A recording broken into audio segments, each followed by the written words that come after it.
এই জুলাই অভ্যুত্থানের পর যে ছেলেটার উপর আমার সবচেয়ে বেশি প্রথম ভালো লাগা ছিল এটা ছিল সার্জিস।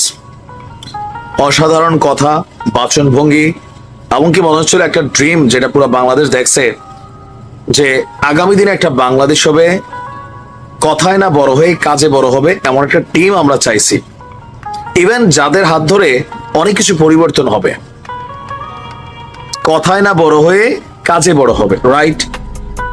সেই ছোটবেলা থেকে পড়ে আসছি আমাদের দেশে হবে সেই ছেলে কবে। আর যখন সার্জিসদের দেখছে জনতার এক অংশ, ইয়েস এই সেই ছেলে। কিন্তু যত দিন যাচ্ছে এখানে মনে হচ্ছে এই ছেলে কি সেই ছেলে, নাকি ঋতুর সাথে রং পরিবর্তিত হয়। আমি বিএনপি করা বা ছাত্রদল করা একটা ছেলেকে যতটা অনার করতে পারছি, এখন সার্জিসে পারছি না। স্রোতের সাথে আওয়ামী লীগের সাথে আওয়ামী লীগ, বঙ্গবন্ধুর জন্য মুখ দিয়া ফেনা, আবার স্রোতের বিপরীতে আইসা পুরা গোষ্ঠী উদ্ধার করা, শেখ হাসিনার ফাঁসি নিশ্চিত করা, নির্বাচন হবে না, কেউ যদি মুখে আনা যাবে না, এরকম নানান বক্তব্য, দায়ের চেয়ে আসার বড় টাইপের। এতদিন তারা ছিল সমন্বয়ক, বাট এখন সমন্বয়ক আর নাই, বৈষম্য বিরোধী নাই। তারা এখন কারা? একজন রাজনৈতিক দল, দেশে আরো এরকম 54টা রাজনৈতিক দল আছে, তারা একটা দল, তারা কথা বলবে, আমরা সমালোচনা করব, এটাই স্বাভাবিক যদি চান্স ক্রিয়েট। আমাদের কাজে এটা, ক্ষমতাকে প্রশ্ন করা। গতকালকে সার্জিসের যে বক্তব্য নিয়ে তোলপাড় হয়েছে দুইটা নিয়ে, এক তো ছাত্রদল ইস্যুতেও পোতাই গেছে, বলছিল যে ছাত্রদলের এক গ্রুপ সন্ত্রাসী টোকাই, শাকিলের সাথে অনেকের সম্পর্ক। পরে আবার বলতেছে আমি ছাত্র দলকে বুঝাই না, ওই একটা অংশ মানে দুই একজনকে। বাবা তুমি একজন বললো, আবারও বুঝাই, সিলেটে জনৈক বদরুল ছিল, সে খাদিজাকে ভালোবাসতো, কিন্তু খাদিজা তাকে মন দেয় নাই। সেই কারণে বদরুল ক্ষিপ্ত হইয়া কোন এক চৈত্রের দুপুরে নারিকেল ছড়ানো লম্বা রান্দা নিয়ে খাদিজার মাথায় টুস করে কয়েকটা কোপ দিয়েছে। তারপর পরের দিন এই জাতি বদরুল লীগের সাথে পরিচয় হইয়াছে। অপরাধ কি লীগ করিয়াছে না বদরুল? বদরুল নাম তো হয়েছে বদরুল লীগ। এখন ছাত্র দলের একজনের নাম যখন তুমি বলছো, পুরো ছাত্র দলই কানেক্টেড হয়ে যাচ্ছে, যার কারণে ছাত্র দলের সভাপতির ঘুম নাই, চেহারা শুকাই গেছে, সংবাদ সম্মেলন করা লাগছে, সাংবাদিকদের নাস্তা পানি খাওয়ানো লাগছে। এখন তুমি এসে বলতেছো আমি পুরো দলকে মেনশন করি নাই। এই ধাক্কা সামলাইতে না সামলাইতে আরেক ধাক্কা, কোনটা? বিএনপি ওরা ধরছে যে বাবা তুমি কথা কম বলো। সার্জিসটা কিন্তু সবাই এখন আক্রমণাত্মক ভঙ্গিতে ধরছে। কেন? থাকে না যে আসলে আপনার মুখ দিয়ে আপনি কতটুকু বলবেন এটা বুঝতে হবে। ইচড়ে পাকা টাইপের হয়ে গেছে বিষয়টা, এখন ইচড়ে পাকা। তো বিএনপির তোপের মুখে যে আপনার সার্জিসের বক্তব্যটা ছিল যে শেখ হাসিনাকে দেশে এনে ফাঁসির মঞ্চে না নেওয়া পর্যন্ত কেউ যেন নির্বাচনের কথা না বলে। আরে ভাই, তোমরা সেকেন্ড রিপাবলিকের স্বপ্ন দেখছো, নতুন স্বাধীন দেশ বলছো, কে কি বলবে তুমি সার্জিস ঠিক করে দিবা? তাহলে তো তুমি ওই যে পুরোটা ছাত্রলীগ করছো তোমার ভিতরে রয়ে গেছে, বাইরেছে না তো। এটাই তো ফেসিজমের আওয়াজ। আমি কি বলবো সেটা আমি জানি, আমার বাক স্বাধীনতা আছে। আমি কোনো ভুল বললে সেটা আইন দেখবে, ডিজিটাল নিরাপত্তা আইন না। আমি কি বলবো সেটা তুমি ঠিক করে দিবা, তুমি আমার ট্যাগ দিবা, আমরা এইটা আমরা সেইটা। মানে তোমার এই লাইসেন্স কে দিছে? হু আর ইউ? এখন এরকম পাকনা কথা বইলা বিপদে পড়ে গেছে সার্জিস ভাই। আমি নিজে সার্জিসের খুব ভক্ত ছিলাম, এখনো চ্যানেলে ভিডিও আছে, 9 আগস্ট দেখে আসছেন, একটা স্পিড দেখছিলাম, বাট সামহাউ রাইট নাও এগুলা দেখছি যে উল্টা ঘুরছে।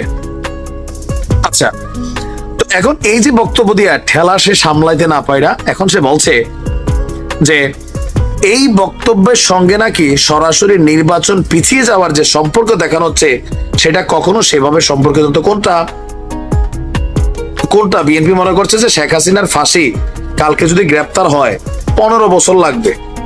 তো এই 15 বছর নির্বাচন না হলে ক্ষমতায় কে থাকবে? ইউনূস কাকা আর তোমরা ভোট ছাড়া। এখন তো চিন্তা করছে কথা নালাই কইছি কি, ওই সাদিক আব্দুল্লাহ না জানি কি নাম ছেলেটার, সে একটা কথা বলছিল যে এদের অতিরিক্ত কথা বলা বন্ধ করতে হবে।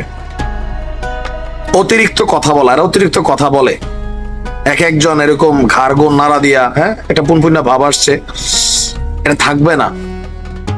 বৈষম্য বিরোধী প্ল্যাটফর্মে তোমাদের বিপরীত অবস্থান নিয়ে নিচ্ছে, প্রাইভেট নিয়ে নিচ্ছে। তুমি কার খালু বাবা? এখন সবাইরে সেট করে তোমরা 10 জন মিললেই কি পুরো বাংলাদেশ? এখন তার বক্তব্য যে সবচেয়ে গুরুত্বপূর্ণ বিষয় হচ্ছে আচ্ছা লাশ কোথা হচ্ছে এটা খুঁজে বেড়াচ্ছে, আমরা রায়ের বাজার আমাদের জায়গা থেকে, সে বিশাল তা মানে অনেক শহীদদের পরিবার নিয়ে কান্নাকাটি করছে, কিন্তু আবু সাইদের পরিবারের দাওয়াত দেওয়ার সময় পায় না।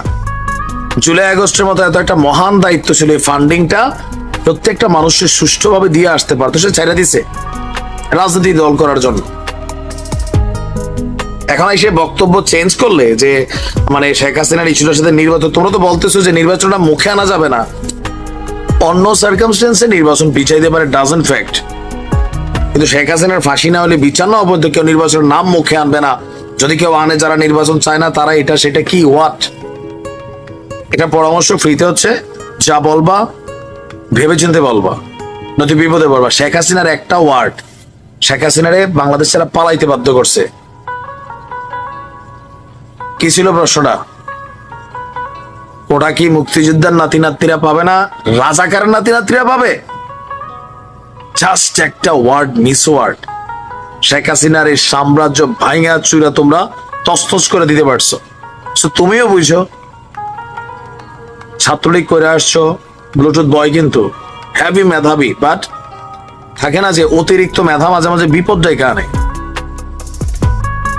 যা বলবা ভেবে চিন্তে বলো। আমরা চাই বাংলাদেশের তারুণ্যরা লিড করুক। আমিও ভাই মুরব্বীদের বিপক্ষে। ওই যে এক জীবনে এমপি হয়েছে বাবা, একদম কবরে ঠ্যাং যাওয়ার এক পর্যন্ত এমপি, আইসিইউতে ঢুকা পর্যন্ত এমপি, তারপর এমপি কে, তার পোলা, তার মাইয়া, মাইয়ার জামাই, গোষ্ঠী জ্ঞাতি।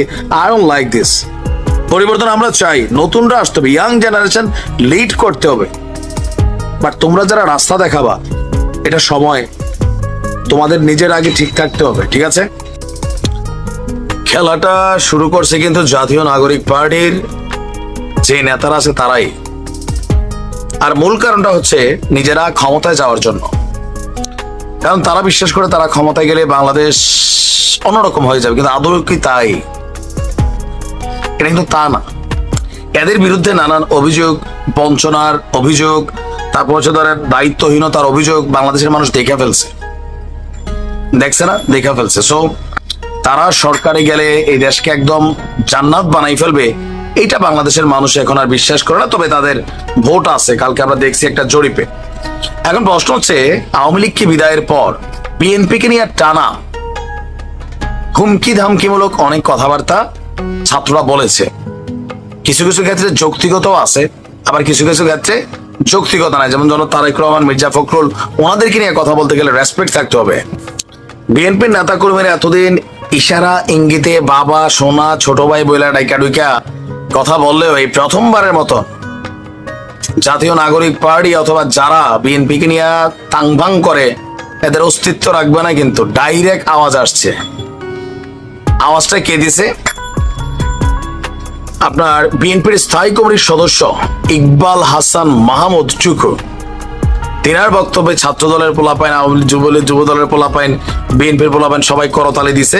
শরীরে একটা জোশ আসছে, সুযোগ পেলে কিন্তু জোশ ঝালাপালা করে ফেলবে, এটা আপনি নিশ্চিত থাকেন। নিজেরা নিজেরা কিভাবে মারামারি করে মার্ডার করে ফেলতেছে দেখতেছেন না, আর বিপরীত দলের তো সমান করে ফেলবে। ঘটনার প্রেক্ষাপট কি? এনসিবির প্রতি ইঙ্গিত করে টুকু বলছেন, নতুন দল করেছ ভালো কথা, কিন্তু দল করে যদি হুমকি ধামকি দাও যে এইটা না হলে ওইটা হবে না, ওইটা না হলে এটা হবে না, তো আমরা যে এতদিন দল করে এত বড় একটা দল তৈরি করছি, তাহলে আমরা কি চুপ করে বসে থাকব? না, বিএনপি চুপ করে বসে থাকবে না। তিনি বলছেন যে আপনার ভারতের ইতিহাস জানেন কিনা, একটা পুরানো ইতিহাসে তিনি নিয়েছেন যে আসামে একবার উন্নয়ন হচ্ছিল না, তখন কংগ্রেস ক্ষমতায় ছিল। আসামের ছাত্ররা আন্দোলন করে সেখানে কংগ্রেসকে পতন ঘটিয়েছিল। পরে অসম অধিকার পরিষদ নামে একটা ছাত্র পরিষদ করেছিল, তারা নির্বাচন করে নিরঙ্কুশ জয়লাভও করেছিল, কিন্তু ক্ষমতায় গিয়ে তারা বেশি দিন সরকার চালাতে পারেনি।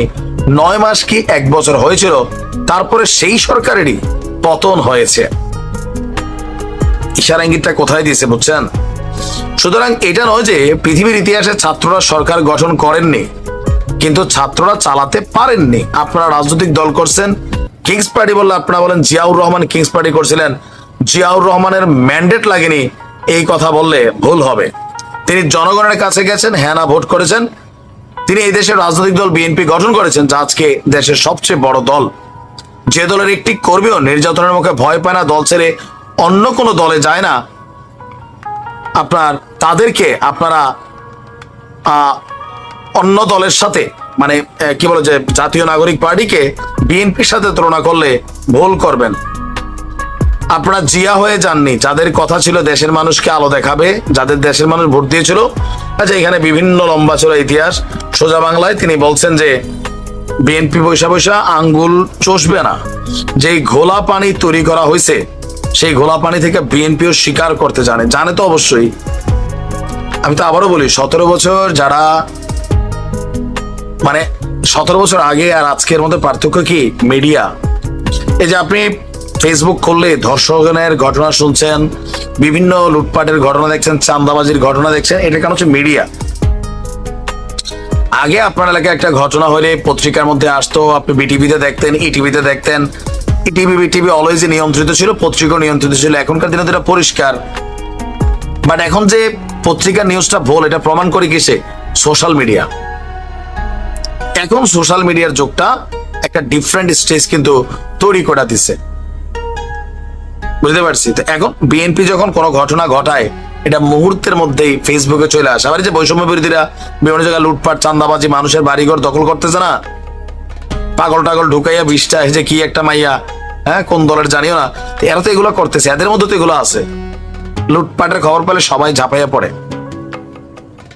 তো বিএনপি আঙ্গুল চষবে না, কারণ 17 বছর আগেও বিএনপি যথেষ্ট প্রতাপ নিয়ে চলছে। এরকম বহুত ঘটনা এরাও ঘটাইছে। 17 বছর আওয়ামী লীগের ঘটনা, এগুলো ঢাকা পড়ে গেছিল, মিডিয়াতে খালি ফেসবুকে আসতো। আর এখন যেহেতু মাঠে আওয়ামী লীগ ওইভাবে নাই, বিএনপির গুলো আসতেছে।